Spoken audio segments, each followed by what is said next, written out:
జమ్మికుంట నుండి హుజరాబాద్ వెళ్తుండగా మార్గ మధ్యలో ట్రాలీ ఆటోలో వెళ్తున్న కూలీలతో మంత్రి పొన్నం ప్రభాకర్ మాట్లాడారు. కాంగ్రెస్ ప్రభుత్వం ఏర్పడిన తర్వాత వచ్చిన మార్పు, అమలు చేస్తున్న పథకాలు, మహిళలకు ఉచిత బస్సు ప్రయాణం, 500కే గ్యాస్, 200 యూనిట్ల ఉచిత విద్యుత్ ఇస్తున్నామని, ఎన్నో హామీలు అమలు చేస్తున్నామని మహిళలకు మంత్రి పొన్నం ప్రభాకర్ వివరించారు.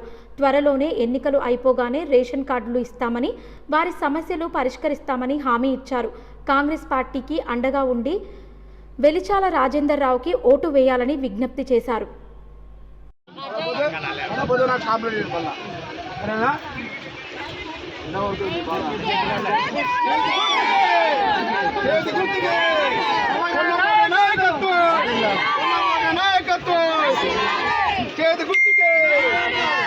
జై కాంగ్రెస్, పొన్నమన్న నాయకత్వం.